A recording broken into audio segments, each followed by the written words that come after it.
자, 이번에 이제 살펴볼 것은 이제 네로와 도미니타누스 한계 때 이제 박해 내용을 볼게요. 자, 서강자 69페이지 볼게요.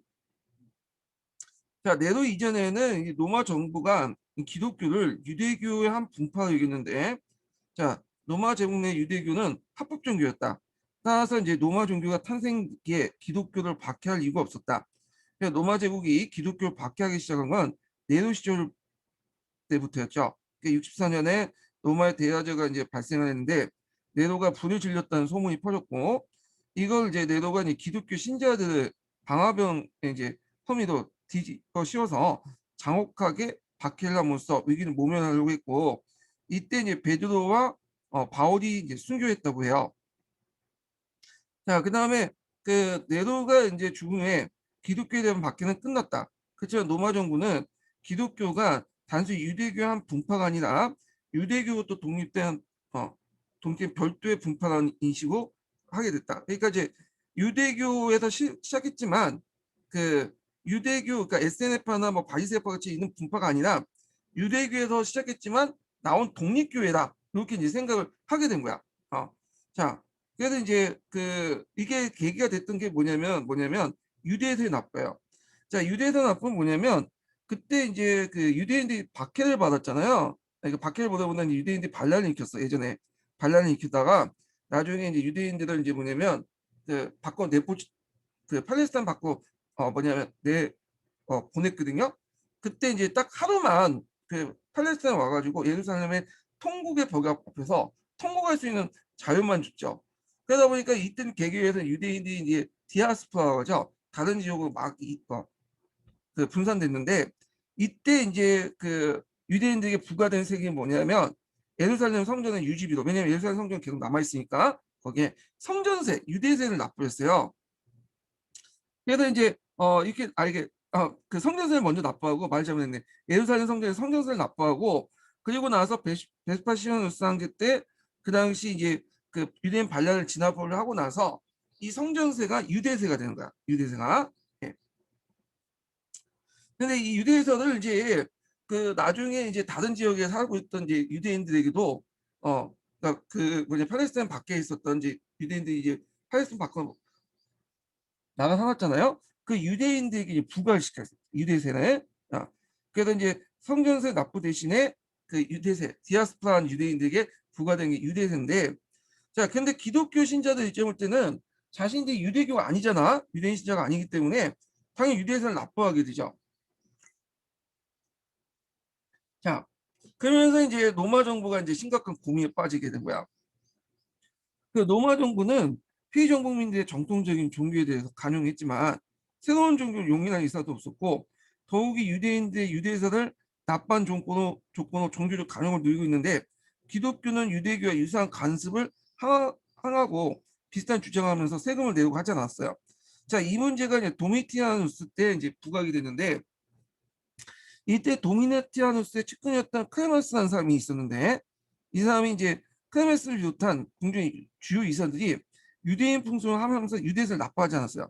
자, 이때 유대인 풍습을 하면서 잘 납부하지 않았다면 이 사람들은 꼭 뭐라는 거예요? 유대인은 아니고 기독교인이라는 걸 할 수 있죠. 자, 이에 이제 도미네트라누스는 95년에 클레멘스를 처형하고 그 동조했던 무리, 기독교 무리를 추방하게 되죠.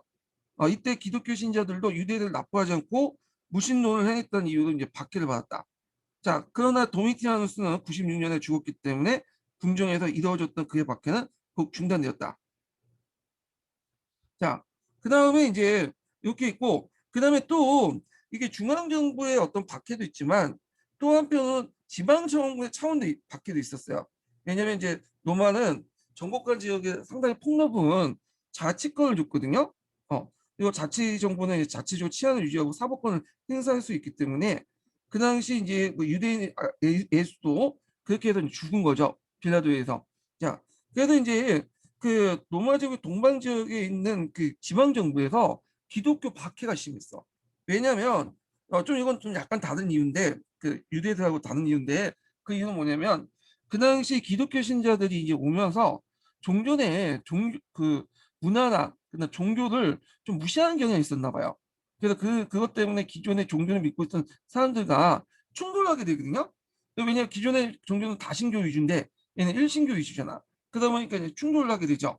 그러면서 이 기독교 신자가 공격적인 태도를 취하니까 곧바로 이제 뭐냐면 지방 정부 입장을 때는 또 그 거주민들의 어떤 입장을 또 다수 입장을 들어줄 수밖에 없는 거잖아요. 그러다 보니까 또 기독교 박해가 시작됐어요. 예. 자, 그 내용이 그 밑에 마지막 단락이 있는데 한번 읽어볼게요. 그래서 1세기 후반 때 지방 정부의 박해를 볼게요.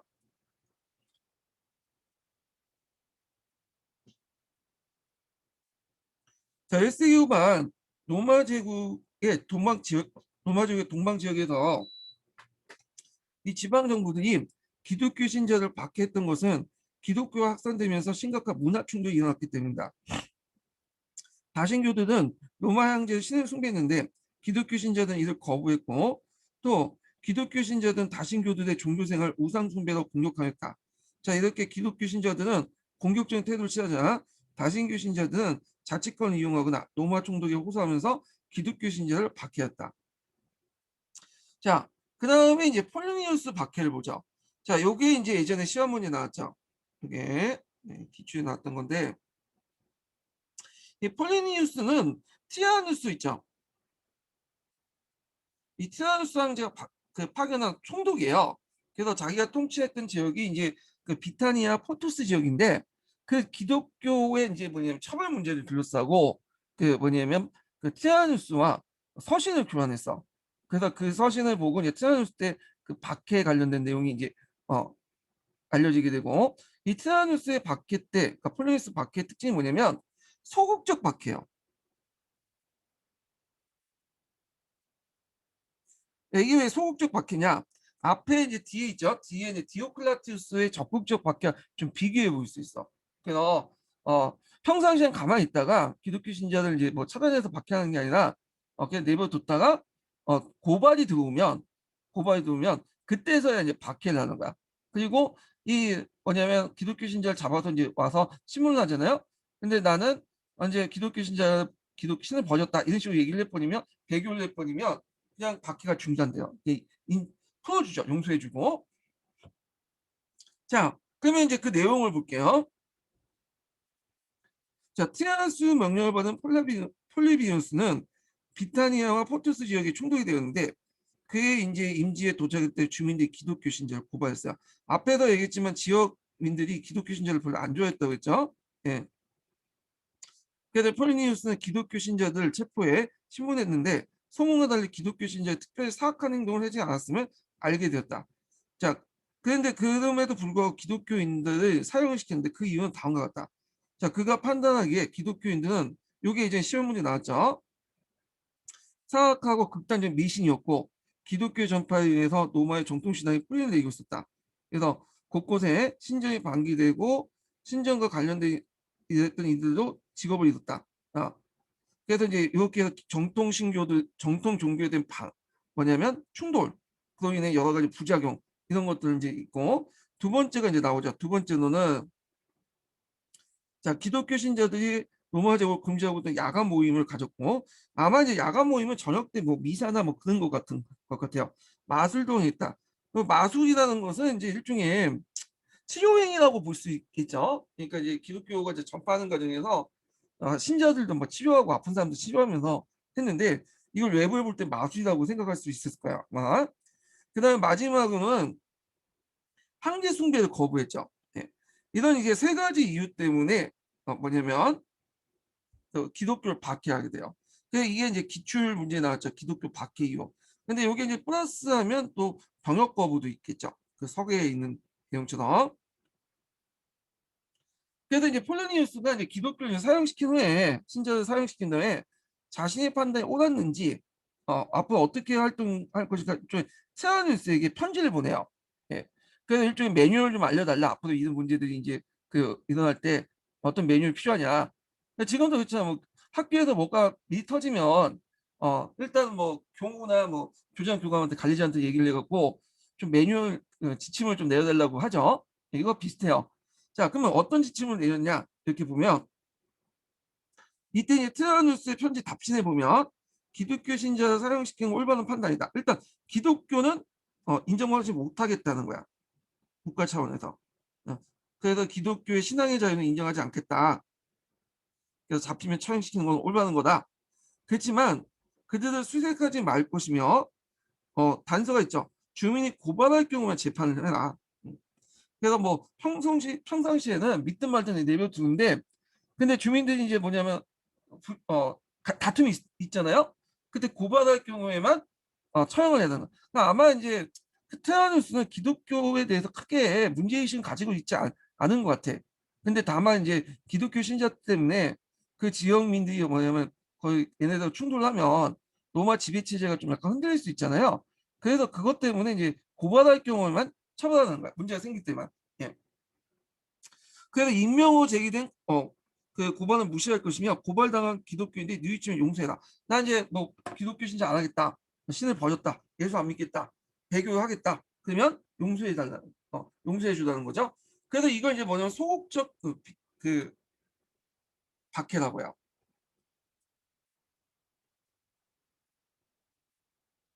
소극적 박해 또는 온건한 박해 이렇게. 그러니까 이 두 단어를 써야지만 예전에 박해해줬다고 했어요. 티라누스하고 그 당시 뭐 디오크라테누스인가 그때 이제 박해 비교를 할 때 그 관련된 티라누스하고 콘스탄티누스 그 정책 비교한 내용이 있었죠. 그때 티라누스의 박해 내용을 쓸 때 요 소극적 온건한 박해 이 말이 핵심이었다고 그러더라고요. 자, 그래서 이 티라누스의 대답은 데키우스의 대박해가 일어날 때까지 로마 제국의 기독교란 기본 원칙이었다.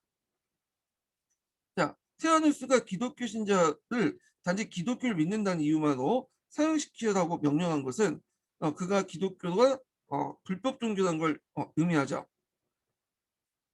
자, 이후 이제 많은 기독교 신자들이 아무런 죄를 짓지 않았지만 단지 기독교 신자 이름으로 사형을 당했다. 그러나 티라누스 이후에 로마 제국이 기독교를 방문하기 위해서 대대적인 박해를 가했던 건 결코 아니다. 먼저 갈릴리에 먼저 기독교를 수색하는 일이 없었으며 이름을 대고 누군가 이름을 대고 기독교 신자를 고발할 때만 그 사람을 체포하고 재판했다. 따라서 2, 3세기에서 3세기 전반까지 기독교 신자들은 이후에 고발되지 않으면 자유롭게 신앙생활을 유지할 수 있었다. 이때는 뭐 사람관계가 제일 중요한 것 같아요. 기독교 신자 같은 게 자기 신앙을 유지하기 위해서는 주변의 이교도 그 주민들을 그 사이가 좋아야지 고발 안 당하죠. 근데 사이가 안 좋으면 이제 고발 당하겠죠. 자, 하여튼 이 기간에 고발당한 기독교 신자들은 몇 명이나 되는지 통계는 없지만 결코 그 숫자가 많지 않았다는 것은 학자들의 중론이다. 예. 근데 이제 데키우스 때부터 디오클라티로 넘어가면서 이제 박해를 이제 하기 시작해요. 근데 이게 뭐하고 이제 결론이 있냐면 3세기 중엽에 3세기 위기 있죠. 그 군인왕제 시대부터 했던 그 3세기 위기와 또 연결됐어요. 종교 박해가. 그러니까 대내적인 위기가 박혀 대내적인 위기가 이제 닥쳐오니까 민심이 별로 안 좋을 거 아니에요. 그러니까 이 민심을 좀 더 약간 희생양을 하나 잡아갖고 좀 약간 그 풀어야 되겠죠. 그 희생양이 누구냐면 이 기독교인들이야. 이 기독교인들. 그래서 이제 그 내용을 볼게요. 그거 보기 전에 두 번째 인증문을 알려줄게요. 제가 저번 시간에 이제 그 인증문 얘기를 안 했는데 이번 두 번째 인증문 알려드릴게요. 60번. 네, 60번. 자, 그러면 한번 감독을 해보겠습니다. 자, 3세기 중엽에 이어서 상황이 크게 바뀌었다. 자, 3세기 중엽에 그 로마 제국의 대위기는 맞았는데 외부적으로는 북쪽의 게르만족이 동쪽의 페르시아가 쳐들어왔고 내부적으로는 전염병과 기근이 심했다. 자, 이런 위기 속에 로마인들은 기독교가 전파되면서 로마의 정통신에 대한 숭배와 소유에 대한 위기가 발생했다고 생각했다. 예, 그 당시 로마인들의 어떤 인식이에요. 그래서 249년 로마 제국의 황제가 된 데키우스는 이런 인식을 표방하면서 제국의 모든 기독교인들과 로마 신들에게 희생제사를 드리라고 명령했다. 자, 이 명령에 따른 로마의 관리들과 군인들은 로마에 있는 그 기독교 신자를 색출하기 위해서 제국의 모든 신민들에게 희생제사를 드리라고 강요했다. 다신교들은 주저없이 어차피 얘네들은 예전부터 다양한 신들을 믿고 있으니까 희생제사를 지냈죠. 로마 신들에게. 그래서 이걸 들어서 증명서를 받았지만 기독교 신자들은 이 희생 제사를 지낸다는 자체가 자기들 교리의 위배잖아요. 예. 그래서 우상 숭배잖아요. 그래서 기독교 신자들은 희생 제사를 참여하기를 거부하고 현장에 끌려나가 사형을 당했다. 데키우스는 이러한 제국 전역에 기독교 색출에 죽이려고 했다. 자, 이거는 이제 기존에 트리아누스 때 건조는 온건한 박해가 끝나고 그리고 기독교를 완전히 박멸한 것이다. 이게 핵심적인 문장이죠. 트리아누스 때 박해는 온건한 박해였다. 자, 데키우스의 대대적인 박해가 오래 지속되었다면 기독교인들 그 뿌리가 심각한 손상을 입었을 거다. 그런데 기독교인들에게는 자연스럽게 데키우스는 251년에 전사하고 말았다. 자, 일단 그가 죽자 그의 기독교 박해 정책도 추동력을 상실하였고 수십 년 동안 기독교인들은 평화를 누렸다. 자, 이 기간 동안 기독교인은 거대한 예배당도 지었고 교회 예식에 필요한 각종 고가의 장비도 마련했다. 자, 교세가 크게 확장되면서 특히 아프리카의 주교직의 숫자가 260개에서 300개 사이로 배도 올렸다. 이때 아프리카는 이제 주로 그 로마가 장악했던 북아프리카 지역을 얘기하죠. 자, 그러다가 그냥 상당 기간 동안 평화를 누렸던 기독교 신자들은 다시 한란을 찾아오게 된 게 303년인데 이때 이제 군인 황제 시대가 끝나고 로마의 중흥은 디오클라티누스 강제되죠.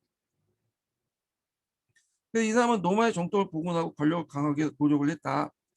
그러니까 그는 로마의 정통 종교 의례를 자주 집정하면서 수수 유피테르의 대의자임을 선언하고 그래서 제국의 모든 그 백성들 하여금 그를 아영할 때 무릎을 꿇고 땅바닥에 이마를 대라고 명령했다.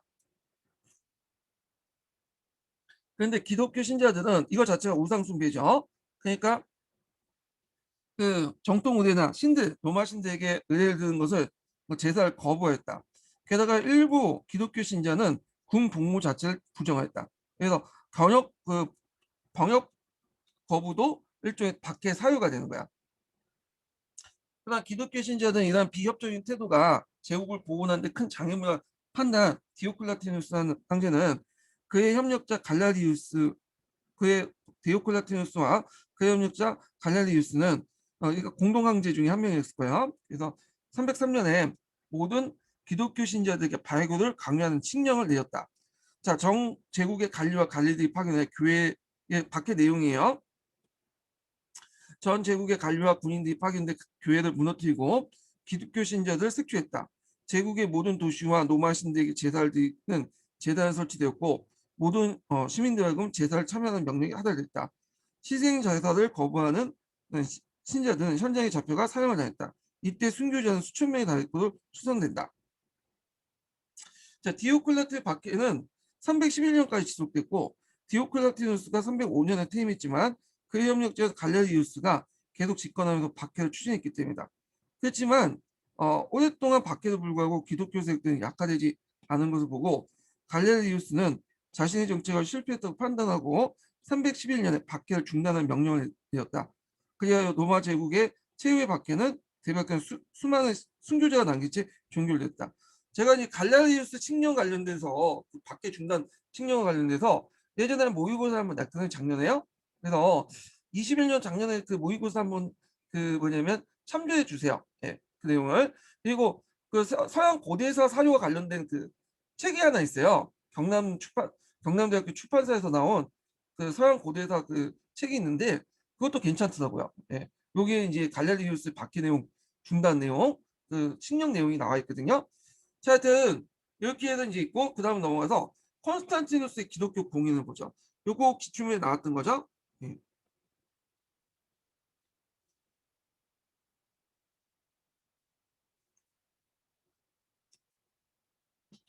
자, 그 내용을 보면요. 디오클레티누스가 추진했던 최후의 대박회는 311년에 끝났고 그래서 로마 제국의 기독교 박해는 완전히 끝난 건 아니었다. 그러다가 이제 했다가 갈레리우스가 죽은 해 6개월 만에 박해가 재개됐기 때문이다.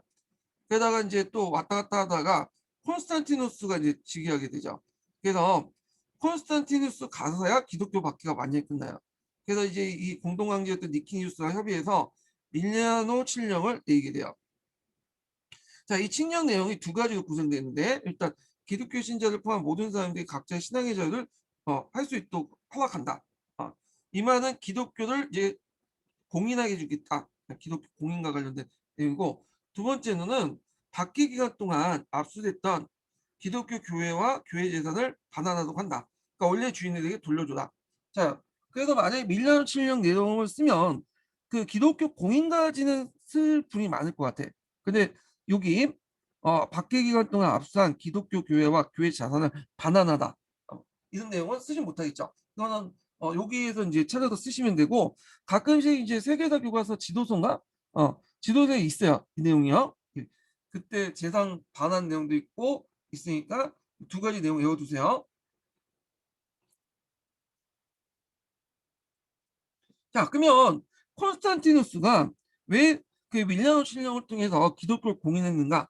여기에 대해서는 뭐 여러 학설이 있어요. 그 중에 이제 그 잘 알려진 이제 전승 신화가 뭐냐면, 그 앞에서 이제 밀비우스 전투 있죠. 밀비우스 다리 전투를 할 때 그때 이제 뭘 가지고 있었냐면 그 전에 이제 꿈을 꿨어. 근데 어느 천사가 내오더니 십자가를 딱 주면서 이 십자가를 들고 싸우면 너네들이 이제 승리할 것이다. 이렇게 얘기를 했어요. 그러니까 막상 이제 십자가 들고 싸우니까 이긴 거야. 그래서 이때부터 이제 기독교를 공인했다.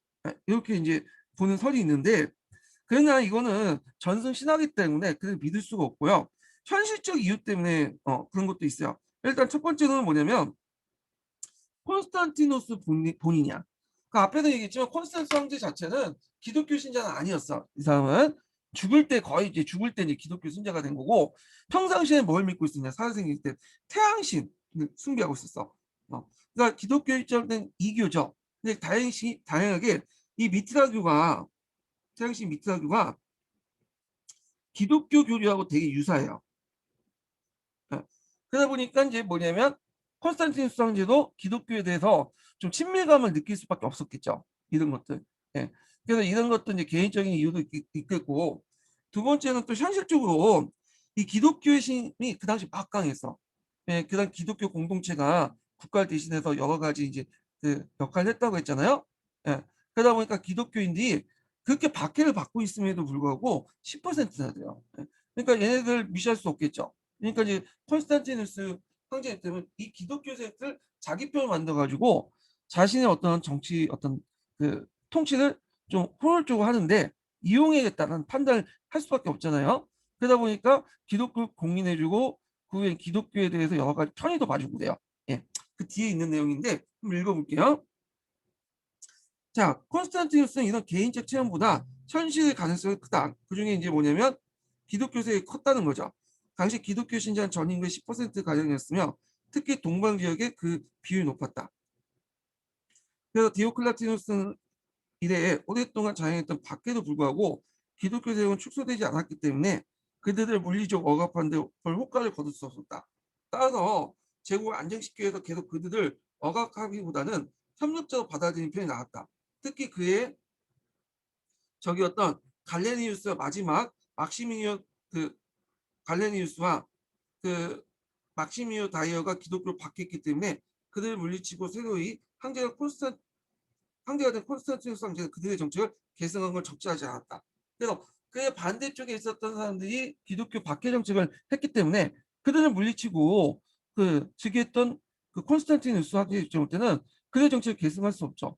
이건 똑같은 거예요. 예전에 노무현을 그 뭐냐면 노무현 죽고 나서 아니 노무현 다음에 대통령 이명박이 집권했잖아요. 이명박이 자기 정정했던 노무현 정책을 계승할 수 없었죠. 부정을 하잖아. 지금도 문재인도 마찬가지죠. 전에 박근혜 정책을 부인하고 이제 하잖아요.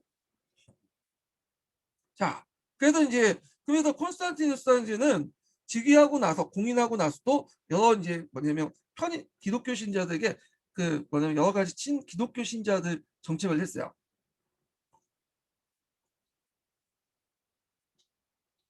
친 기독교 정책을 해서 여러 가지 편의를 받았죠. 그 내용이 여기 있죠.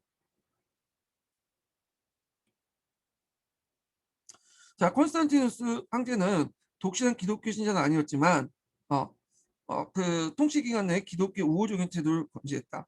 그는 일요일날 후요일 정에 기독교 신자를 주일에 준수하도록 결정했으며 어렵게 나오면 여기 나올 수도 있어요. 그 다음에 두 번째는 기독교 성직자가 그 임무를 성실히 수행할 수 있도록 공공임무를 면제해줬다. 또 죽기 전에 이 사람은 원래 미트라 그 신자였다고 했죠. 근데 개종을 했어. 죽기 전에 세례를 받음으로써 노말 기독교 제국을 만드는 데 결정적인 기여했다.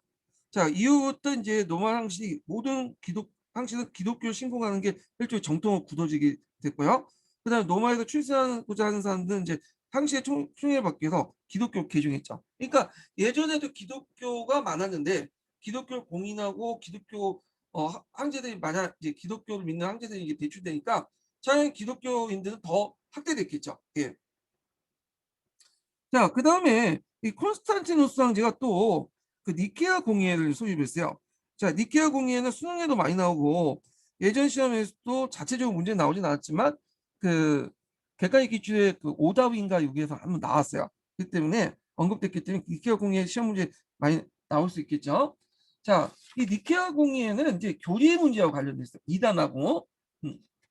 이단 문제와 관련됐는데 일단 여기에서는 주요 내용들만 이제 보고 넘어갈게요. 이단은 좀 이따 나중에 정리하고.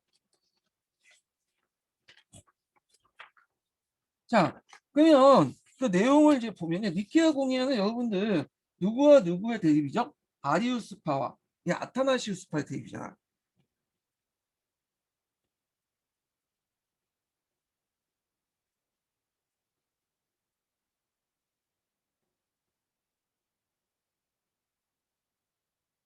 자, 그 아리우스파는 뭐고 아타나시우스파는 뭐냐? 그 아리우스파는 성 변환설을 이제 인정해요.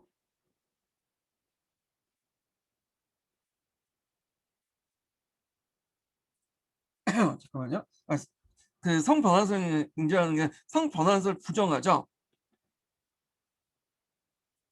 그래서 삼위일체를 부정해. 그 성변환설은 뭐냐면 각 신이 하나님이 인간의 육체를 빌려갖고 예수로 태어났다는 걸 부정을 해버립니다. 그래서 이 성성 변환설을 부정을 했기 때문에 당연히 삼위일체설도 부정하죠. 삼위일체설은 하나님, 예수님, 성령이 삼위일체라는 건 하나의 몸이다. 그러니까 각기 다른 모습으로 태어날 뿐이지, 모습을 띄었을 뿐이지, 보일 뿐이지 동일하다는 논리잖아요. 자, 그래서 이제 삼위일체를 부정한다. 이렇게 기억을 해두시면 되고, 근데 이제 아테나스파는 좀 다르죠. 성 변환설을 인정해. 그래서 신이 하나님이 인간의 몸을 빌려서 예수님으로 이 세상에 내려왔다는 거야. 그러면 예수님은 신이자 뭐냐면 인간의 모습을 동시에 띠고 있죠. 예. 그래서 이제 이렇게 이제 있는데 물론 그 안에서도 이제 인간적 모습, 신적인 모습만 보이고 있다는 또 뭐냐면 극단파도 있어요. 예. 자, 그래서 이제 이렇게 있는데 그러면서 이제 논쟁을 벌이게 되죠. 그리고 이제 삼위일체를 인정한다는 거. 결국에 이 아타네스파, 아리우스파는 이제 논쟁을 심하니까 니케 공의회가 이제 소집을 했거든요. 그래서 누구 편을 들어줬냐면 이 아타나시우스파를 들어줬어요. 그래서 이 콘스탄티누스가 직접 공의회를 소집하고 주도를 했다.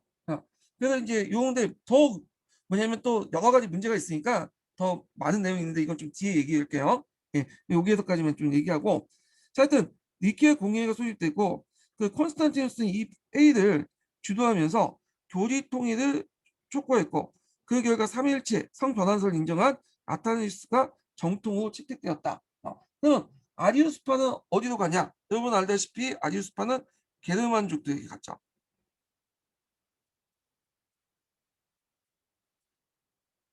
그래서 게르만족들이 전파되고 이 게르만족들이 전파되면서 이제 나중에 이제 중세 시대가 열면서 로마인과 충돌을 하게 돼. 왜냐면 로마인들은 이제 아타시스파를 믿고 있는데 그 게르만족들은 아리우스파를 주로 믿고 있거든요. 충돌하게 되죠. 근데 프랑크 종만이 이제 아타나시스파를 믿고 있죠. 그래서 충돌을 이제 종교 충돌이 없었죠. 뒤에 좀 얘기를 할게요.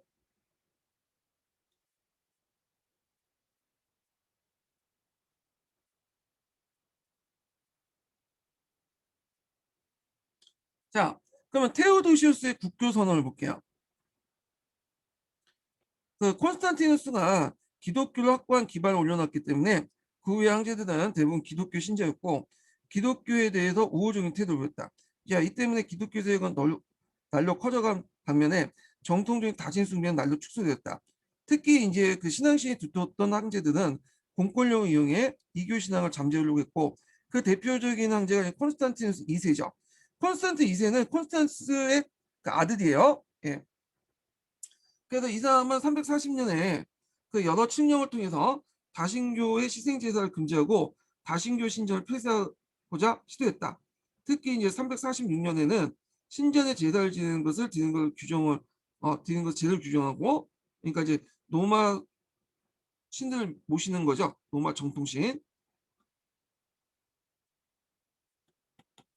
그래서 이제 정통신들의 어떤 그 제사를 드리는 것을 금지시키고, 만약에 이거 어길 경우 사형이나 재산 몰수에 처벌을 내겠다고 위협하는 칙령이었다. 거꾸로 됐죠. 예전에는 노마신 전통신에게 제사를 지내야 되는데 이제는 제사를 지내면 처벌을 받아. 거꾸로 됐어. 그래갖고 이제 좀 웃기는 상황이 되는데, 자, 하여튼 자, 그래 이렇듯 노마의 황제와 공권력이 기독교에 대한 우호적인 태도를 취했기 때문에 그 노마 제국의 곳곳에 기독교 만행이 늘어났다. 만행이라는 것은 이제 그 기독교인들이 볼 때는 정치적 올바른 측면에서 볼 때, 얘네들 입장 볼 때는 그 유대교라든지 다른 신들 공격하는, 오늘날 말하면 이제 뭐랄까 그 기독교인들이 그 불상을 목을 자르는, 훼손하는 그런 만행들을 이제 했다, 이렇게 보시면 돼요. 자, 그런 법을 무시하고 유대교 회당이나 이교도 신전에 훼손을 하곤 했다. 자, 이렇게 기독교 신자들 공격이 갈수록 거세지자 이교들도 저항이 만만치 않게 일어났다. 그 논쟁이 됐던 것이 뭐냐면 승리의 제단을 설치해요. 승리의 제단. 자, 승리의 제단이 뭐냐? 승리의 제단이 뭐냐면 기원전 29년에 로마의 그 초대 왕자였던 아우구스투스가 있었어요. 이 사람이 악티엄 해전에서 이제 그 승리한 후에 요걸 이제 로마 평화를 가져올 걸 기념으로 만든 거야. 네. 그게 이제 한글로 만든 빅토리아 여신의 조각상을 놓였거든요. 근데 문제는 이게 빅토리아 여신의 조각상을 했다는 게 문제야. 이게 기독교 입장일 때는 뭐가 되는 거예요? 우상이죠. 자, 하여튼 이 재단은 원로원 이사장에 설치되었으며 로마의 다신주의를 상징하는 것으로 인식되었다. 그러니까 반이교주의 정책을 본격적으로 수행했던 콘스탄틴 2세는 이 재단을 제거했어요. 왜? 우상이니까. 예. 그래서 이제 있고, 근데 이제 우리가 앞에서 이제 서기에서 율리아누스라는 황제가 있다고 했죠. 율리아누스는 환경이 기독교 어떤 신자로 자라나는 환경이었어요. 그래서 표면적으로 이 사람은 기독교 신자처럼 하지만 실제로 이제 마음속에 기독교 철학을, 그리스 철학을 배운 뒤에 기독교를 버렸어. 예. 그리고 나서 이 뭐냐면 빅토리아 여신상, 그러니까 승리의 재단에 있는 그 빅토리아 여신상을 치우려고 했죠. 재단을, 그러니까 승리의 재단을 복원하려고 했죠. 예. 그래갖고 이제 빅토리아 여신상을 이제 그 당시 콘스탄틴 2세가 치웠는데, 승리의 재단 안에 있는 그 빅토리아 여신상을 다시 모시고 다시 그 재단을 복원시키려고 했어요.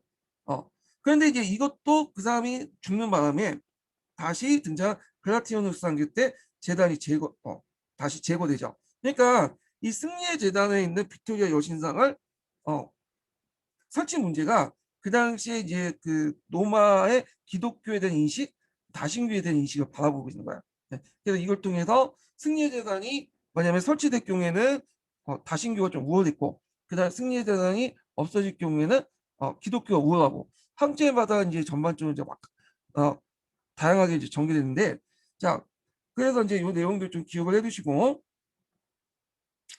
자, 그런데 이제 384년에 로마 원로원 귀족들이 다신교의 복원을 꿈꾸었던 시마누쿠스가 동네 동료 위원들을 설득해 로마 원로원 이름으로 그 당시 발레티누스 2세 때 승리의 재단을 다시 복원해달라.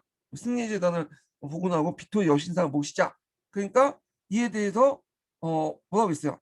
황제가 거부를 했죠. 종교 자유를 호소하니까. 근데 그 청원은 받아들이지 않았다. 그 내용이 있고요.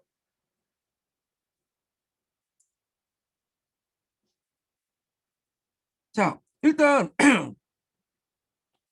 여기는 이제 뭐 승리의 재단 이제 청원 내용이고, 그 밑에 볼게요.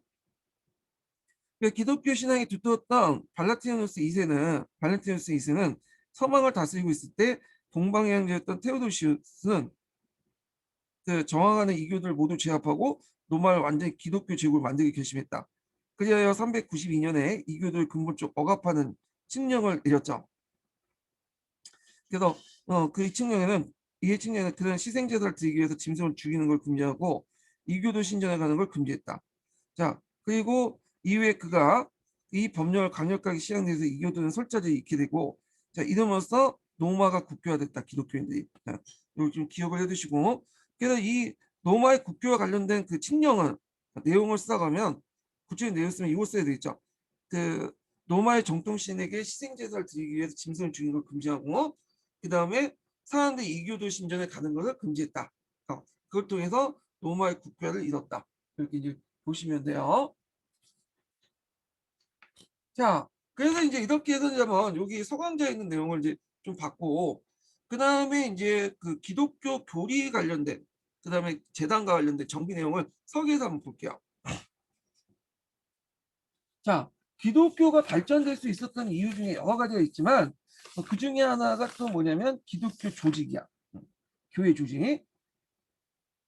그래서 이제 기독교 교회 조직이 상당히 다듬어졌는데, 그 이유는 뭐냐면 이제 그 기독교가 전파하는 과정에 로마 제국이 전파됐잖아요. 근데 로마 제국은 되게 행정 시스템이 되게 발달됐거든요. 로마의 관료제나 이 행정 조직에 그 영향을 받아서 기독교 교회 조직을 만들었어. 네. 그래서 이제 그 이렇게 했는데 초기 때는 장로제로 운영이 됐죠. 장로제도에서 이제 운영됐다가 나중에 주교가 이 교회를 관리하게 돼요. 어. 그래서 이제 이 주교들이 또 모여가지고 거기에 이제 대주교가 생기고 수자 대주교가 생기고 이런 식으로 점점 이제 사제직과 고교제 같은 것들이 성립하게 되죠. 그 중에 이제 여러 교구들을 이제 묶어서 이 교구를 관리하는 사람들이 나타나는데 이 사람을 뭐라고 하냐면 수자 대주교라고 해요. 수자 대주교. 자, 수자 대주교가 하는데 자, 그 수자 대주교는 5명이 있죠. 5명이.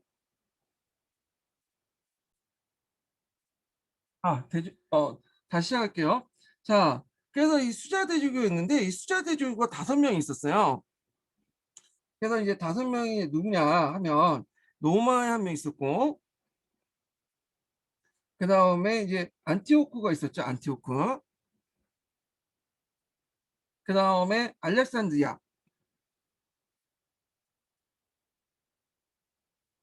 자, 그 다음에 예루살렘.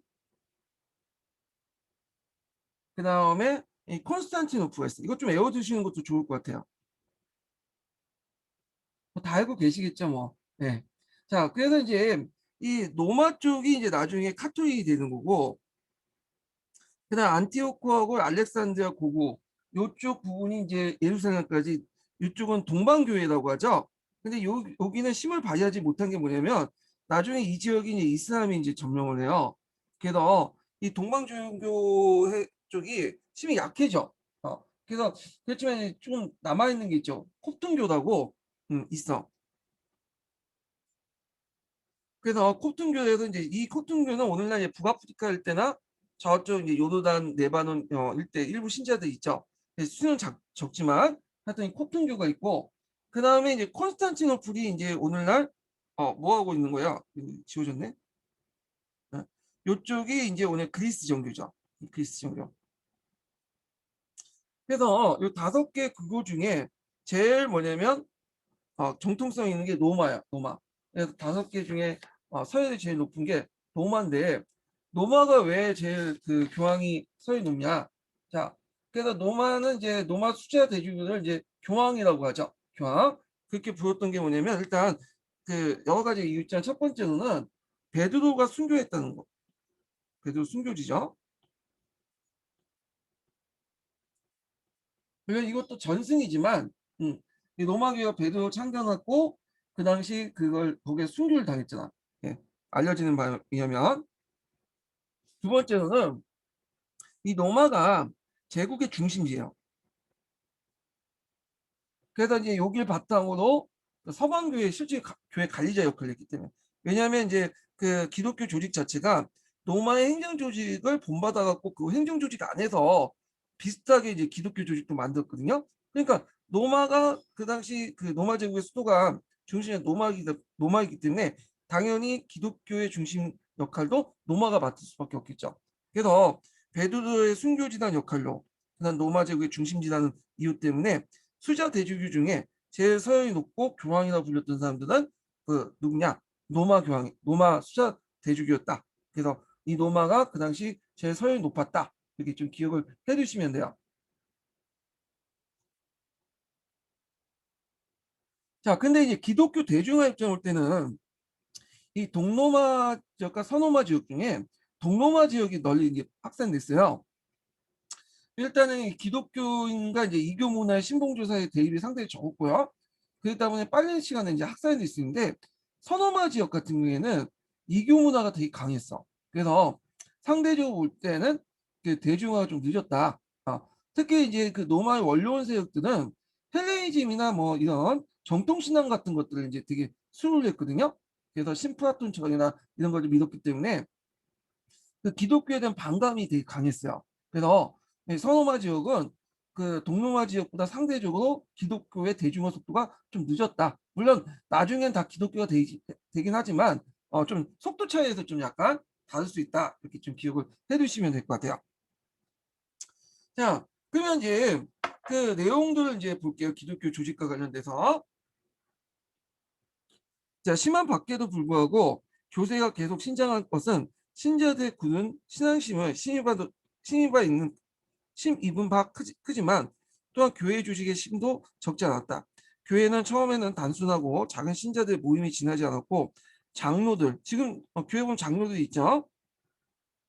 그래서 실제 교회 운영은 장로들이 해요. 지금 개별 교회에 다니는 장로들이 이제 해가지고 이 사람들이 이제 모여가지고 뭐 회의를 거쳐서 교회 운영 정하고 뭐 목사님들 이제 뭐 월급도 주고 그러잖아요. 장로들에 의해서 운영되고 간장되었다. 자, 이러한 신제들 공동체가 점점 커짐에 따라서 교회 관리자들은 도시와 주변의 농촌에 대해서 행정적 관리 기능을 행사하게 되었고, 자, 이렇게 그 기능이 확대되에 따라 그들은 주교가 불려지게 되었다. 자, 교세 확장에 따라 로마 제국 내에 주요 도시들이 주교들을 가지게 되고, 교회 조직은 거의 완전히 로마 제국 행정 조직에 따라서 조직이 되었어요. 자, 도시와 그 주변의 농촌의 교회를 관장한 주교가 교회 조직의 핵심적인 존재였고, 그냥 그들 주교들을 이제 뭐냐면 계속 모이다 보면 그 대주교가 형성되겠죠. 대주교가. 그리고 대주교 또 상위 조직이 뭐냐면 수자 대주교야. 예.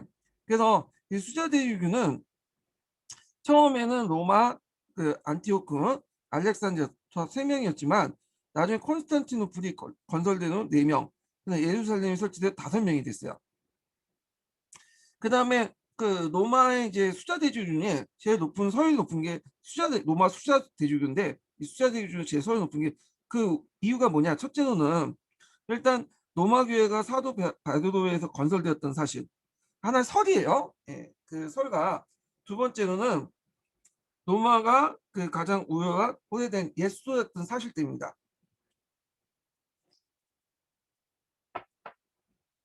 자, 근데 콘스탄티노플은 옛 수도로 옮겼잖아요. 그래서 이에 이제 우열 다툼이 계속되었고 동방에 3명의 수자 대주교가 있는 반면 서방은 오직 로마뿐이었다. 그래서 로마의 우위는 점차 확립되어 서방의 황제권의 약화와 더불어 교권의 상승을 권위가 상승됐고 그리고 로마 그 수자 대주교를 그 뭐냐면 교황이라고 불렸다. 그래서 서방 교회의 실질적인 교회 관리자가 되었다. 뭐 이런 내용이에요.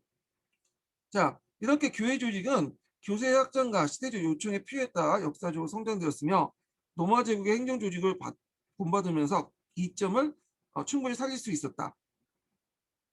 그 다음에 이제 교리를 비롯한 성장기 여러 어둠에도 불구하고 주교와 대주교의 시대에서 이를 처리해 나갔고 신약 성경과 구약도 이런 과정을 통해서 확정되었으며 동방교회에서 그리스 원볼 그대로 사용됐으나 서방에서 4세기 때 그 성 시에로니무스가 주관하에 번역된 라틴어파 이걸 불가타라고 하죠. 이건 그 발가타가 돼 있네. 예, 뭐 발음이 좀 그러니까 불가타 또는 뭐 발가타 여기.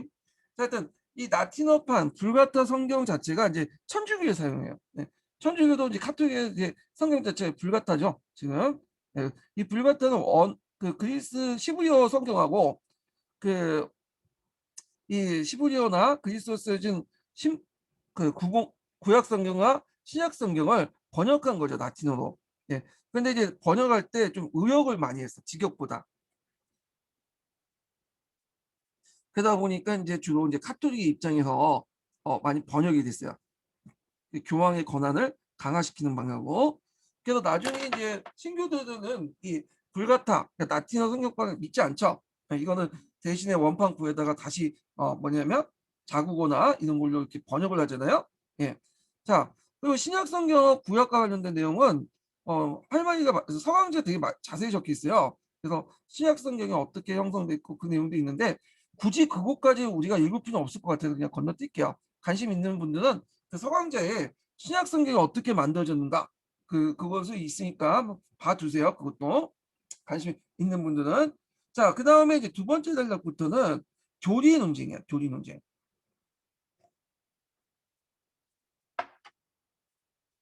자, 이게 왜 생겼냐면 처음에는 그게 논쟁이 안 됐어. 교리 논쟁이. 왜냐 교회가 조그마다 보니까 세력도 없고 하니까 논쟁이 생기지 않았는데 교회가 확장되고 이제 신도 수가 많고 그 다음에 다양한 문화를 접하다 보니까 이제 이 성경책을 가지고 어떻게 해석하냐 그게 문제가 생긴 거야. 그래서 교회 정통 교회 교리에 비해서 다른 그 목소리가 들리기 시작해요. 이걸 뭐라고 하냐면 이단이라고 하죠. 이단. 자, 이단이라는 말은 처음에는 같았는데 끝이 달라졌단 말이야. 끝이. 예. 그래서 이단이 나오는데 자, 이단은 이제 뭐냐 아주 미묘한 차이로 이제 성경책을 어떻게 해서 미묘한 차이로 이단이 형성되고 이단이 있다는 말은 그 말은 그 반대쪽에 뭐가 있다 정통이 있죠. 정통 교리가 있는데 이 정통 교리에 어긋나는 건 다 이단이 됐거든요. 그지? 네. 근데 딱 보면 이게 이단에서 이단이 아니라 되게 힘 있는 사람들은 좀 교회 조직은 정통 교리가 되는 거고 좀 힘이 딸리는 애들은 이단이 되는 거야. 이단. 네. 그래서 지금도 기독교 안에서 이단 논쟁이 많잖아요. 네. 현대 이단 관련된 내용은 이제 좀 삼가할게요. 잘못 얘기했다는 큰일 나. 네. 고대 시대 때 로마의 이단만 얘기할게요. 자, 그럼 이단이 등장하니까 이단에 싸워야 할 사람도 필요하죠. 이단이 이제 나름대로 교리적으로 좀 약간 나서면 그 교리에 대응해서 이교도나 이단서로부터 교회를 지킬 수 있는 어떤 정통적 신앙 교리를 확립할 사람이 필요하잖아요. 이 사람들 뭐라고 하냐면 교부라고 해요. 교부. 이단의 어떤 대응하기 위해서 정통 교리를 확립한 사람을 다듬은 사람을 교부라고 하죠. 교부. 자, 이 교부들은 뭐 여러 명이 있어요. 오리게네스부터 해갖고 성시에로니무스, 그 다음에 암브로시우스, 아우쿠스티누스. 네. 그의 대표적인 사람이 아우쿠스티누스죠. 예. 요 부분은 뒤에 있으니까 그때 좀 얘기를 하고요. 자, 그러면 이단과 관련된 내용이 어디에 자세히 있냐면 서강에 자세히 있어요. 그래서 서계에도 있지만 서강에 이단 내용이 되게 자세히 돼 있더라고. 예. 그래서 서강이라는 거는 서강자가 아니라 서양사 강이요. 예. 그래서 제가 이제 이단은 이제 그 들어가기 전에 서양사 강의 내용을 읽을 수는 없으니까 너무 많으니까 그걸 좀 정리를 좀 했어요. 이단 관련돼서. 그래서 심화교재에서 이단 관련된 내용을 한번 정리하면서 서계를 한번 읽어볼게요. 자, 내용을 보면요.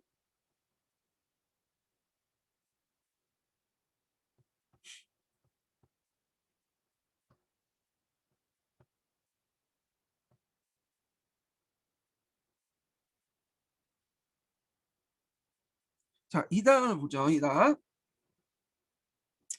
자, 이단은 이제 교회 비중이 확대되면서 신학적 논쟁이 생기게 되고 그래서 교회가 분열이 격화돼요. 자, 그 교회 분열은 그 당시 로마 사회가 교회 조직과 연결돼서 이제 기독교화 되다 보니까 로마 사회에 연결돼 있잖아요. 그러다 보니까 이제 교회 분열, 사회 분열도 비슷해요. 자, 그래서 이제 이단을 발생을 탄압하고 교리의 체계를 필요하기 위해서 교리 통일이 필요하죠. 그 과정에서 이제 수많은 논쟁들이 일어나는데 여기에 동방교회하고 서방교회 논쟁이 좀 달라요. 동방교회는 주로 철학적인 문제야. 교리적이고. 예. 그래갖고 그리스 본성과 관련된 철학적 논의거든요. 성부가 성부가 이제 하나님이죠. 성자, 예수님으로 갱생, 인간의 몸을 빌려서 태어날 때 인간에 가까울 것인지, 그러니까 신에 가까울 것인지 이런 논쟁이고, 그 다음에 지상에 내려보내는지 아니면 대리인을 보내는지 이런 논쟁들이야. 근데 서방교회 같은 경우에는 탄압받을 때 배교자들이 많이 생겼어요. 그래서 이 배교자들 어떻게 이제 처리할 것이냐, 그리고 종교를 전파할 때 엘리트 위주로 나갈 것이냐, 민중 중심으로 나갈 것이냐. 그러니까 좀 약간 동방교회는 좀 약간 철학적이고 형이사학적 논쟁인데 반해서 얘네들의 논쟁은 좀 실질적 정치적 문제야. 예. 좀 약간 방향이 달라요. 예. 그러면 동방교회 논쟁을 보죠. 보통 우리가 이제 알려진 건 동방교회 논쟁이죠. 아리우스파와 아타나시파 논쟁이 동방교회에서 있었던 논쟁인데, 자, 내용을 보면 그 아리우스파는 성번안설, 아버지신과 아들이신 그리스의 신성의 격화. 이 말은 뭐냐면 성번안설을 아버지와 아들신을 인정하지 않는다는 거야. 그러니까 삼위일체설을 인정하지 않고 이 삼위일체설 주장하는 성번안설과 그 다음에 아버지신과 아들이신 성자와 성부의 일치설을 주장했던 아타나시우스를 반박을 하죠. 예. 그러니까 이제 여기에서 이제 분열이 일어나는 가능성이 있으니까 그 당시 콘스탄티누스 황제는 무슨 공예를 소집한다고 했죠? 니케 공예를 소집해서 이 아리우스파를 이단으로 규정을 해요. 그래서 이때 이제 황제가 직접 교회 문제에 들어가서 어떤 일을 뭐냐면 관여하는 그런 정통들이 이제 형성되는데, 자, 이런 것들이 어디에 영향을 주냐? 그 동로마에 영향을 주죠. 동로마 교회 형제들은 그 교회 문제에 들어가고 공예를 소집하고 교리를 확정하는데 결정적 영향력을 행사하잖아요. 예. 그러니까 오늘날 말하면 문재인이 이제 뭐 기독교인들이 싸울 때 기독교인들 불러놓고 얘네들 교리도 결정해주고 그런 역할을 해주는 거야. 자, 그래서 이제 하여튼 이 니케아 공예가 이제 그때 아리우스파가 이단을 규정함으로써 이 당시 반대쪽이었던 아리우스파, 쪼다는 이단으로 이제 규정 중인 아리우스파는 게르만들이 전파됐다. 이렇게 이제 보시면 돼요. 자, 그러면 이제 여기에서 또 하나의 문제가 뭐냐면 네스티우스파, 뭐 당성론자 같은 이단론이 또 등장해. 자, 이성론자 간의 논제. 그럼 네스티우스파는 뭐냐? 이거는 이제 그 당나라 역사에서 좀 나오죠. 예, 당나라 역사 보면 그 뭐냐면 이 사람은 이제 중국의 대진교라고 해요. 대진경고, 대진교, 대진은 노마죠. 노마에서 나왔다 대진경고, 대진교 이렇게 이제 불렸던 사람들인데 얘네는 이성론자. 이성론이 뭐냐? 인간의 예수와 신의 예수를 분리시켜. 그 인간의 예수는 하나님 지상에 내려온 사람들이고 신의 예수는 하늘나라에 있는 거야. 그래서 지상의 예수는 인간 예수로 파악하기 때문에 그러니까 이제 신의 예수는 신이고 지상의 예수를 인간으로 본 거야. 인간 예수. 그래서 이제 얘네들은 너무 이제 그 예수의 인성만 너무 강조했다. 그래갖고 에페소스 공의에서 이단으로 규정을 받아요. 그래서 이제 여기에서 활동을 못하니까 중국이나 외국에 빠져나가죠. 중국의 대진교단 이름으로 전파가 되기 시작해요. 당나라 때. 그런데 이 단손론자들은 반대야. 단손론자는 그 네스토리우스파는 인성을 강조했잖아요. 근데 얘네들은 거꾸로 신성을 강조해. 그래서 신성을 강조해 코톤교화가 이제 그런 경우인데 동방교회 쪽에 이제 하고 그러면 이제 그걸 이제 이쪽에 양극단을 배제하고 아까 이제 성자가 성부로 할 때, 그러니까 성부가 성자도 이렇게 갱생할 때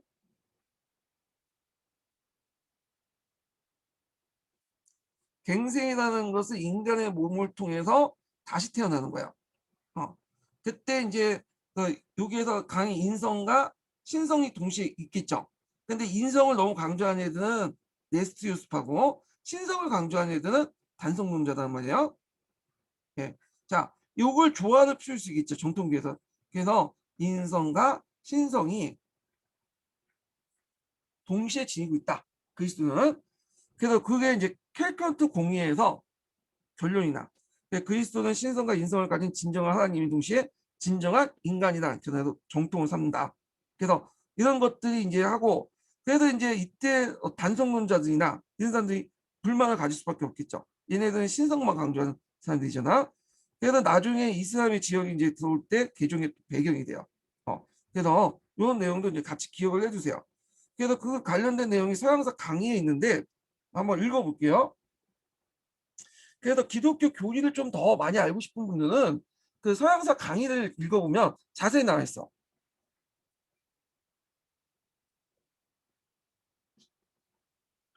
자, 이 캘컨트 공예의 내용이 있군요.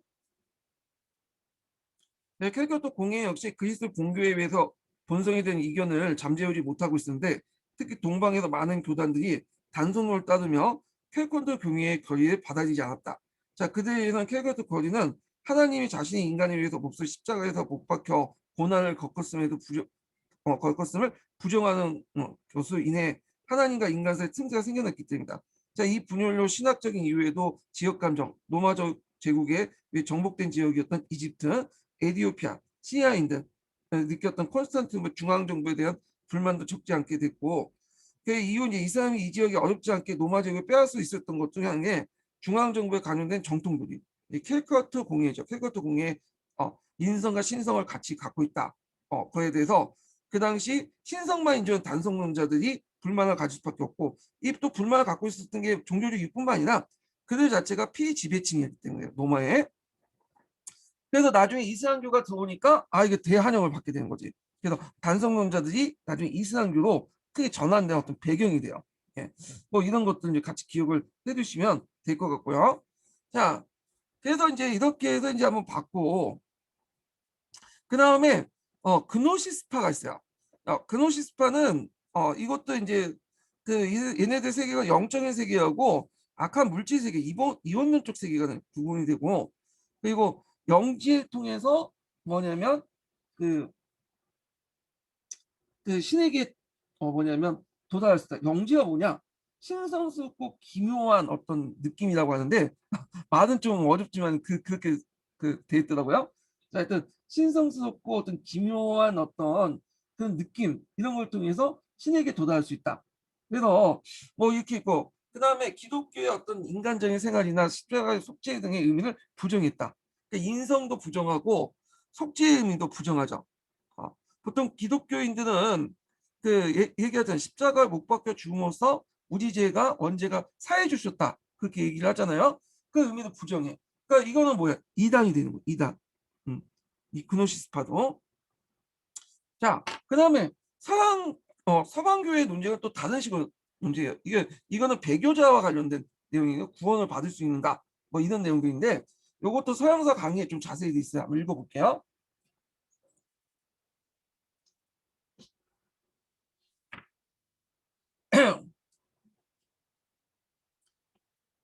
자, 공인 이후에 기독교가 제국의 지원을 힘입어 급속하게 팽창하면서 서방의 많은 기독교인들 정체성의 위기를 겪게 되었다. 사이비 기독교인들 판치는 세상에서 그들은 구원을 얻기 위한 자, 업계에서 자신이 무엇을 어떻게 할 것이냐 문제를 진지하게 고민했고 이들 중 명명은 공인은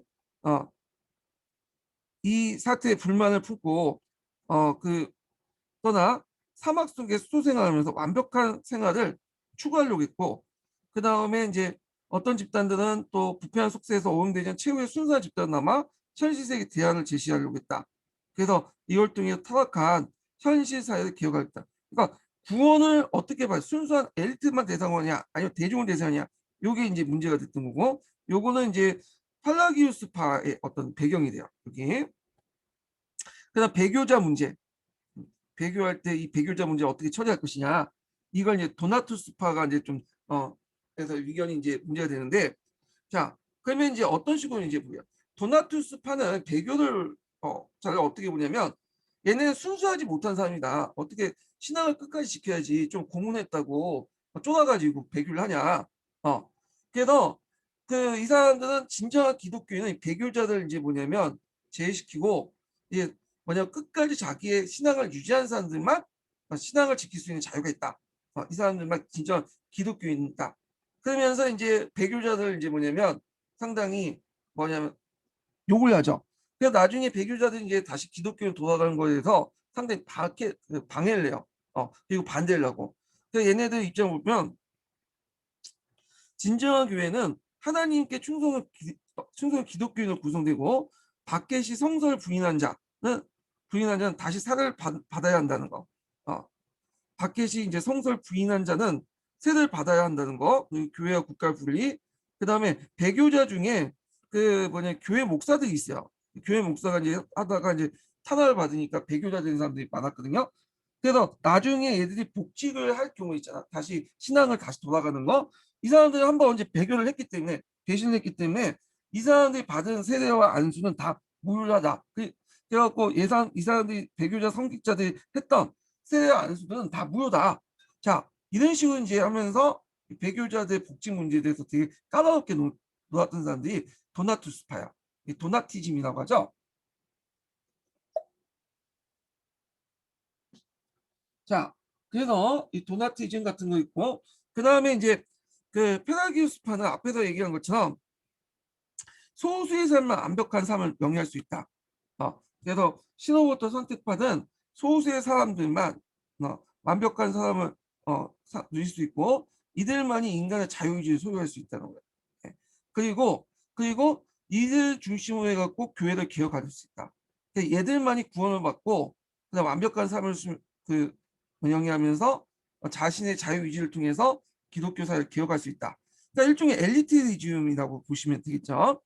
자, 근데 이 도나투스파나 페라기우스파를 반대했던 사람이 있어. 다 이건 잘못된 생각이다. 그 사람 누구냐면 아우구스티누스예요. 이 아우구스티누스. 그래서 이 아우구스티누스는 뒤에 좀 있는데 참회론에서 이 당시 도나투스파하고 그다음 페라기우스파를 다 비판을 해요. 자, 도나투스파는 어떤 식으로 비판하냐? 기독교인들 스스로 결박해야 되고 죄인과 함께 생활하면서 그들 계도하면서 바른 길로 인도할 필요가 있다.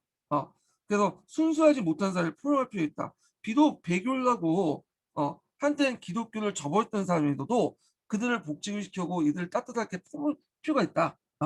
그래야지 뭐냐면 완전한 기독교사를 이룰 수 있다. 뭐 이런 식으로 주장을 하게 되죠. 그래서 도나투스의 어떤 결벽주의, 오늘날은 정치적 올바름만 강조하는 그런 것들을 이단으로 규정짓고 그다음 페라기우스파도 비판하죠.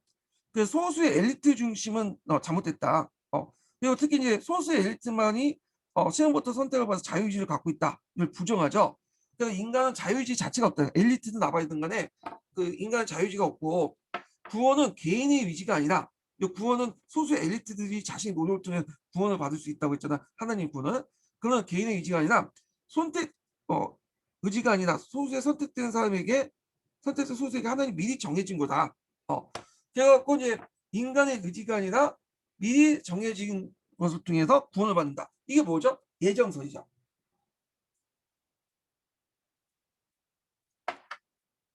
예정설은 이렇게 펠라기우스파를 비판하는 과정에서 나온 거야. 펠라기우스파가 소수의 엘리트만이 선택된 엘리트만이 자유의지를 가지고 있고 자신들이 교회를 깨끗하면서 구원을 받을 수 있다. 근데 이런 거에 대해서 하나님은 그거 상관없이 미리 얘가 구원을 받을 것인지 구원을 받지 않을 것인지 결정하고 있고 이건 인간의 노력하고 엘리트고 다 상관없다. 이렇게 주장을 하게 되죠. 그래서 이 예정설이 나중에 칼뱅에게 영향을 주죠. 칼뱅이나 이런 그 신교들에게 영향을 주죠. 그래서 이제 예정설은 원래 이제 그 칼뱅이 먼저 주장한 건 아니고 이 아우구스티누스가 먼저 주장을 한 거예요. 그래서 그 내용을 좀 기억을 해두시고 그래서 이제 서양서 강의 내용을 이제 좀 볼게요. 이거는 이제 앞에 그 페라기우스파의 비판 내용이죠. 그에 대한 그 아우구스티누스의 견해예요. 예. 그러니까 개인의 자유의지를 강조하면 인간의 수승처럼 어떤 제약도 저지르서 안 된다는 페라기우스주의 주장은 비현실적이다. 왜냐하면 인간은 나약한 존재뿐이기 때문이다.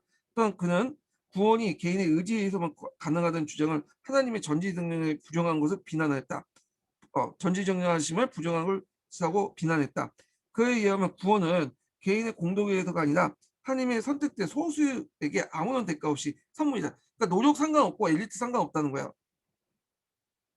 그래서 선물이 있다는 의미가 각자의 구원 여부도 이미 예정되어 있다. 예정서의 주요 내용이죠.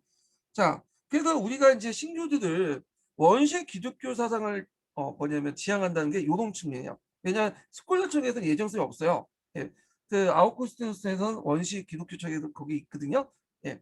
그래서 이건 좀 뒤에 얘기했지만 하여튼 이런 예정서는 미천한 자의 위안의 소리도 고귀한 자에게는 중요한 공부의 소리도 든다. 그러니까 세상에 엘리트고 그 민중을 상관없이 하나님 입장에서는 다 똑같은 백성들이야.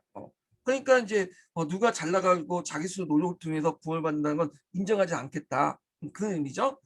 자, 그래서 이제 이와 같은 논쟁의 결과 앞에서 아우구스트의 견해 있죠. 그러니까 이제 그 도나투스 비판 내용과 페라기우스의 비판 내용이 정통 교리로 채택을 하게 돼요.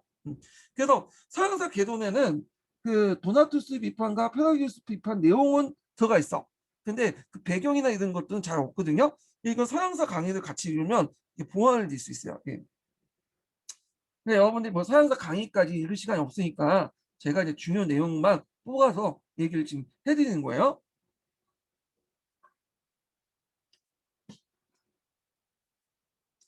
자, 그래서 이제 있고, 그 다음에 이제 이런 이단들이 등장하니까 이단에 대응해서 교부들이 등장하죠. 그래서 이 교부들의 개념을 보면 교회를 옹호하고 교회를 정비하는 데 노력한 사람, 호교론자, 정통 교리를 이제 뭐냐면 옹호한 사람들이라는 뜻이죠.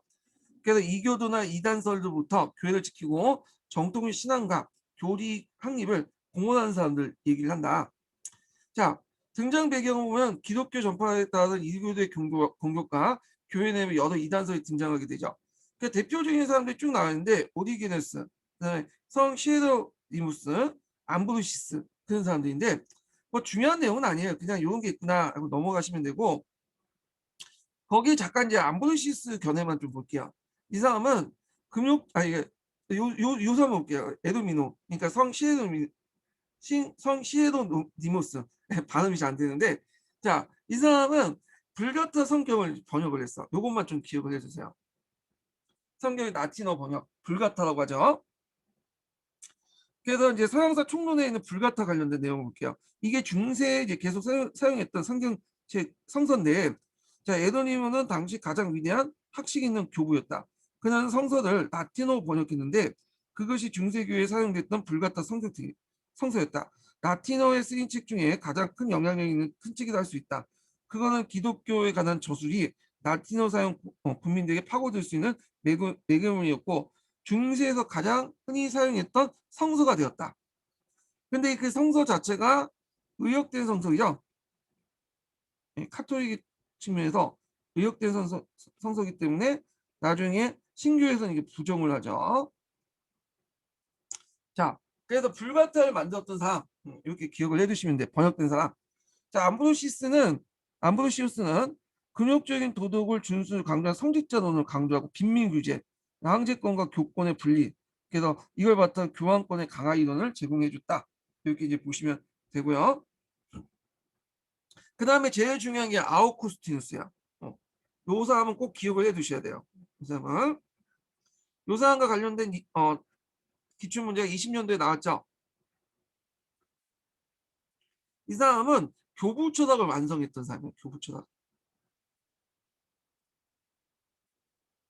교부 철학을 뭘 바탕으로 봤다니 플라톤 철학을 통해서. 그래서 이제 인간과 신에서 볼 때 신이 인간의 의지는 신의 의지에 예속됐다. 인간의 의지는 신의 의지에 예속됐다라고 해서 이렇게 하고 신이 인간이 태어날 때부터 얘가 천국을 갈 것인지 지옥을 갈 것인가 다 결정해 줬다는 거야. 네. 그래서 그걸 이제 플라톤 철학을 통해서 이제 뭐냐면 다듬었는데 이게 이제 교부 철학이라고요. 네. 교부 철학은 중세 시대까지 계속 연결되고 나중에 교부 철학하고 이 아리스토텔레스 철학이 결합이 돼서 나온 것이 뭐냐면 스콜라 철학이 되죠. 그래서 이제 스콜라 철학을 통해서 이제 교황의 권위를 합리화시키는데 기독교가 나중에 개신교 세력들이 등장하잖아요. 신교 세력들이 얘네들과 대립하면서 카톨릭 세력과 대립하면서 이 개신교 세력들은 다시 예전에 그 아우구스투스 철학을 바탕한 교부 철학으로 다시 돌아가 원식 기독교 철학. 왜냐하면 원시 기독교적인 신의 의지의 예속성을 강조하는 게 있거든요. 인간의 의지가 신의 의지의 예속성을 강조하는 게. 그래서 이제 있는데 요 자세한 교리 내용은 요 관련된 내용은 중세 시대 때 다시 좀 얘기할게요. 자, 그러면 이 사람이 쓴 책이 대표적인 책이면 참회도가고 그다음 신공론이라는 책이 있어요. 이 사람이 이 아우구스티누스는 젊었을 때 기독교를 욕하면서 살았던 사람이에요. 그래서 그 좀 방탕하게 살았죠. 방탕하게. 이거 한때는 마니교 신자였어요. 마니교는 성과 악을 나누잖아요. 이혼론이죠. 근데 이제 나중에 이제 말년에 한 중년 정도 넘어가 40 넘어가서 어머니의 강곡한 선택과 뭐 이렇게 설득하고 이제 그 자신의 어떤 마음의 변화 때문에 다시 기독교인으로 바뀌게 돼요. 이 사람이. 그러니까 자신이 예전에 믿었던 이 마니교에 대해서 이제 별로 안 좋게 생각한 거야. 그러면서 마니교의 어떤 이원론적 신앙을 비판하죠. 그래서 마니교의 성과 악의 이원론을 방박을 하게 되고 그 다음에 이 사람이 이교 논리를 비판해. 그 인간 사회와 개인의 구원에 대한 기독교적 관념을 재정립했다. 그래서 이 사람의 교리가 그 도나투스 아니 정통교육 채택하고 그때 비판의 도나투스 비판 내용과 그 다음에 팔라기우스 비판 내용 있죠. 요게 이제 뭐냐면 정통교리가 되었다. 여기 좀 기억을 해두시고요.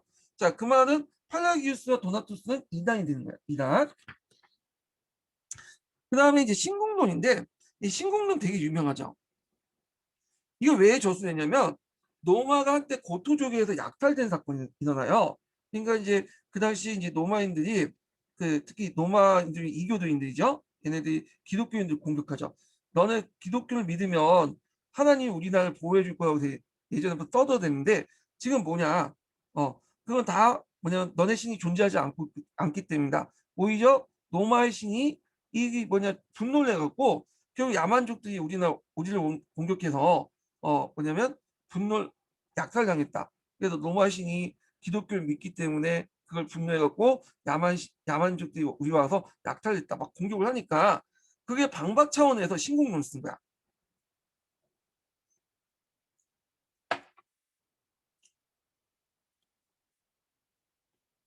자, 그래서 그 내용을 보면 전반부에는 기독교인의 비난에 대한 방박이야. 앞에 이제 이교도들이 이제 약탈 사건을 계기로 해서 기독교 수용을 가지고 이제 비판을 했잖아요. 예, 막 비난하니까 그에는 반박이고 후반부에는 기독교 입장을 측면에서 그리스도의 역사관을 제시했어요. 이 역사관이 중요한데 자, 그 창세기에 보면 아담이 있죠. 아담이 하나님이 이제 성악과 따먹지 말라고 하는데 성악과 따먹었잖아요. 그래서 아담이 이제 이브와 함께 쫓겨나. 그래서 신의 명을 거부하고 낙원에 추방해요. 그래서 인간의 죄가 생기죠. 이게 뭐라고 해요? 기독교에서 원죄라고 하죠. 원죄. 자, 그런데 이게 원죄를 누가 이제 사해 준 거야? 기독교의 그 그리스도교, 그러니까 예수님이 출연호, 예수님 목에 그 십자가 저기 못에 박아갖고 사죄를 해주셨잖아요. 원죄가 없어지죠. 자, 그래서 이제 뭐냐면 그럼에도 불구하고 죄를 짓는 인간들이 많이 늘어나는 거야. 그래서 결국에는 신의 나라를 따르는 예수님을 따르는 사람들과 신을 거부한 이교들 간의 싸움이 일어나고 결국엔 최후의 심판 날 신의 나라가 승리해서 인류의 역사는 막을 내린다. 그래서 요한계시록에 그게 나와 있죠. 네.